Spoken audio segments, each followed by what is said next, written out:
Hello, hi, నమస్తే. నేను Aruna. Welcome to Aruna's kitchen. ఈరోజు మీకు హోటల్ స్టైల్లో పూరీ కర్రీ, దాని కాంబినేషన్లో గోధుమ పిండితో పర్ఫెక్ట్గా పూరీ ఎలా చేయాలో ఈ వీడియోలో చేసి చూపిస్తాను. వీడియో స్కిప్ చేయకుండా ఫుల్ రెసిపీ చూడండి. ఇది పర్ఫెక్ట్ పూరీ రెసిపీ అండి. కానీ నేను గోధుమ పిండితో పూరీ చేస్తున్నాను. గోధుమ పిండితో పూరీలు చేసుకుంటే చాలా హెల్తీగా ఉంటుంది, చాలా టేస్టీగా కూడా ఉంటాయి అన్నమాట. బయట హోటల్లో కానీ స్ట్రీట్ స్టైల్లో మైదా పిండితో చేస్తారు. కొన్ని చోట్ల మైదా పిండి ప్లస్ గోధుమ పిండి కాంబినేషన్ రెండు కలిపి చేస్తారనమాట. కానీ మనం ఇంట్లో కదా హెల్దీ చేసుకుందాం, అందుకే నేను గోధుమ పిండితో చేస్తున్నాను.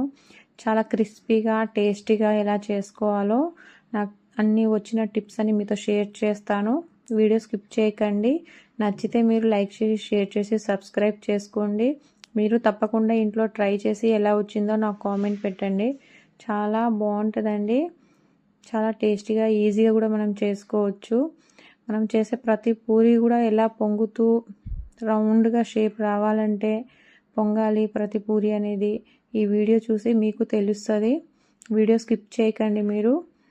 చాలా అంటే చాలా టేస్టీగా పర్ఫెక్ట్ రెసిపీ అన్నమాట ఇది. మనం దీన్ని ఎలా చేయాలో ఇప్పుడు వీడియోలో చూసుకుందాం. మనం చాలా ఈజీగా చేసుకోవచ్చు మనం అండి, చాలా తక్కువ టైంలో కూడా. నేను 1 కప్పు గోధుమ పిండి తీసుకుంటున్నాను. ఇది నేను ఇంట్లో గోధుమ పట్టించిన పిండి అండి. 1 కప్పు కానీ 1 బౌల్ కానీ. దీంట్లో నేను రవ్వ, సుజీ రవ్వ అండి, ఉప్మా రవ్వ అని కూడా అంటారు కదా, 3 స్పూన్ల ఉప్మా రవ్వ తీసుకున్నాను. ఇలా ఉప్మా రవ్వ వేయడం వల్ల చాలా క్రిస్పీగా వచ్చి టేస్ట్ కూడా చాలా బాగుంటుంది. దీంట్లోనే 1/2 టీ స్పూన్ ఉప్పు వేసుకున్నాను. ఈ మూడింటిని కలుపుకుందాము. ఇలా కలిపిన తర్వాత మనము వాటర్ వేసుకుంటూ చపాతీ పిండిలాగా కలుపుకోవాలన్నమాట. మరి మెత్తగా కాకుండా చపాతీ పిండికి ఎలా సరిపడా కలుపుకుంటామో అలానే కలుపుకోవాలి.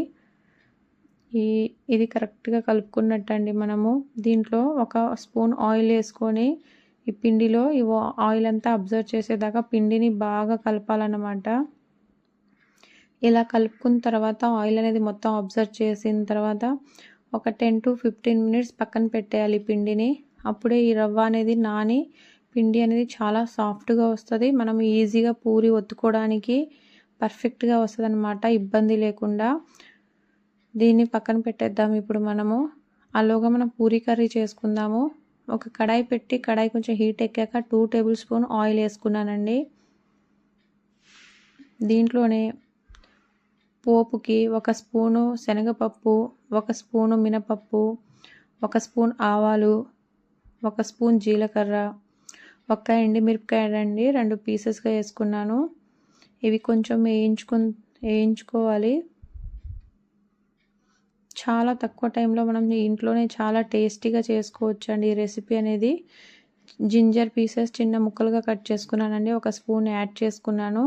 1 ఆనియన్ సన్నగా పొడుగా కట్ చేసుకున్నాను. ఇవి వేసుకొని కొంచెం ఆనియన్స్ మగ్గేదాకా వేయించుకోవాలన్నమాట ఆయిల్లోనే. దీంట్లోనే మనము కారము ఎక్కువ తినే వాళ్ళు ఉంటే 1-2 ఎక్స్ట్రా పచ్చిమిర్చి అనేది యాడ్ చేసుకోండి. నేను 3 గ్రీన్ చిల్లీ అనేది యాడ్ చేసుకున్నాను. దీంట్లో కారం అనేది వేయరు కదా, ఓన్లీ పచ్చిమిర్చి యూజ్ చేస్తాం, అందుకని పచ్చిమిర్చి కావాలంటే ఎక్స్ట్రా 1-2 వేసుకోవచ్చు. కరివేపాకు యాడ్ చేసుకుందాం. వీటన్నిటిని కొంచెం 1-2 మినిట్స్ సిమ్లో పెట్టుకొని మగ్గించుకోవాలి. ఆనియన్స్ అనేది బాగా మెత్తగా ఉడకవలసిన అవసరం ఏం లేదండి. ఈ ఆనియన్స్లో పైనుంచి 1/2 స్పూను సాల్ట్ అనేది వేసుకుందాము. ఇలా వేసుకోవడం వల్ల ఆనియన్స్ అనేది త్వరగా మగ్గుతుంది. ఇలా మూత పెట్టి 2 మినిట్స్ సిమ్లో ఉంచేద్దాము. చూసారా, ఇలా కరెక్ట్గా ఇలా మగ్గితే చాలండి.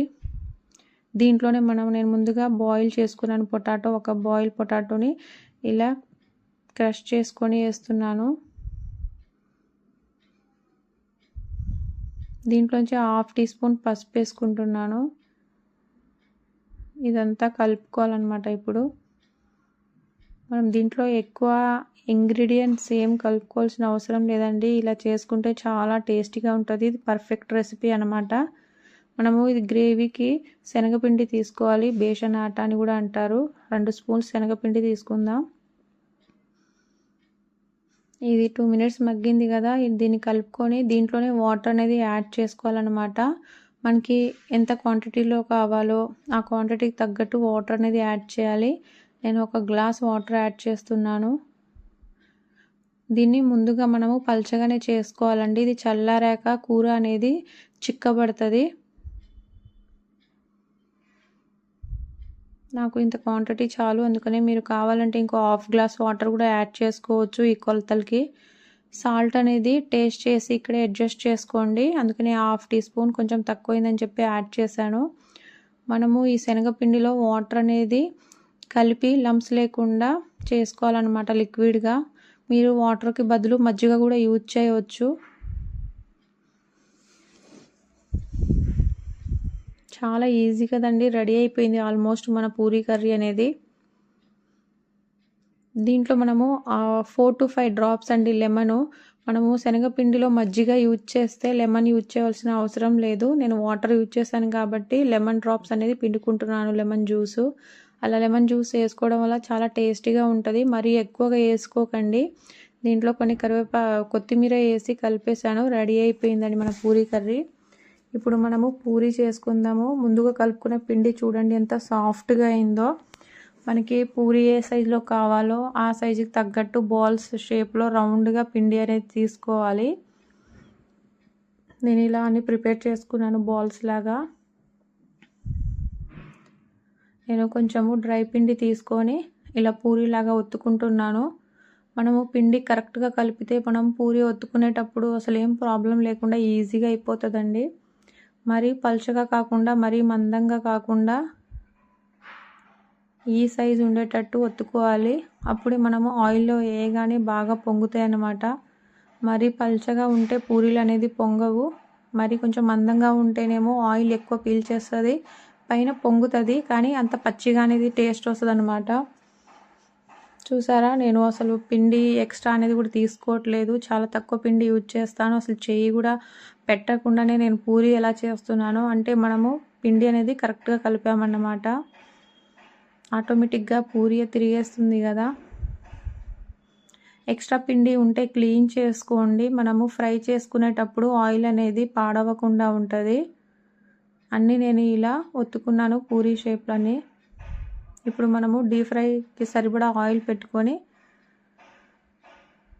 ఎక్స్ట్రా పిండి ఉంటే క్లీన్ చేసుకోండి. మనము డీప్ ఫ్రై సరిపడా ఆయిల్ వేసుకున్నాము. ఆయిల్ హీట్ ఎక్కిందా లేదని చెప్పి కొంచెం పిండి వేసుకొని చెక్ చేస్తున్నాను. ఆ పిండి అనేది పైకి వచ్చేస్తుంది అనుకోండి, ఆయిల్ అనేది పర్ఫెక్ట్గా హీట్ అయినట్టు. చూసారు కదా, ఆయిల్ అనేది బాగా హీట్ అయితేనే పూరీ అనేది కూడా బాగా పొంగుతుంది.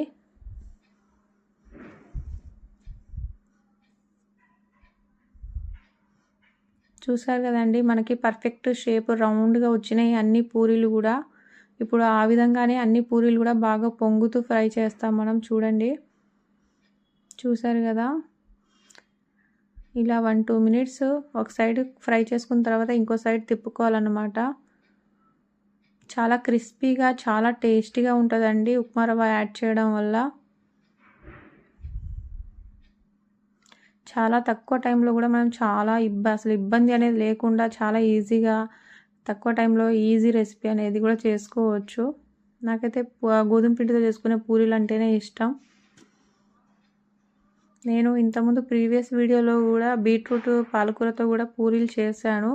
అది కూడా డిస్క్రిప్షన్లో పెడతా, లింకు చెక్ చేయండి మీరు ఒకసారి. ప్రతి పూరి చూసారా ఎలా పొంగుతుందో. ఆయిల్ అనేది కూడా అసలు పొడి పిండి అనేది కూడా ఎక్కడ కనబడట్లేదు, క్లియర్గా ఉంది ఆయిల్ అనేది. మనకు కొంచెం కలర్ కావాలనుకుంటే ఇంకో 1-2 సెకండ్స్ ఎక్స్ట్రా ఆయిల్లో ఉంచుకుంటే కలర్ అనేది వస్తుంది, క్రిస్పీగా ఉంటాయి. టేస్ట్ అనేది బాగుంటుందండి గోధుమ పిండితో పూరీలు చేసుకుంటే. అందులో ఒకటి ఇది మనం ఇంట్లో గోధుమలు పట్టించాం కదా, ఇంకా టేస్ట్ అనేది వస్తుంది. ఇక అన్నీ అలానే ఫ్రై చేసుకోవాలన్నమాట. నచ్చితే లైక్ చేసి షేర్ చేసి సబ్స్క్రైబ్ చేసుకోండి ప్లీజ్. బాయ్ అండి.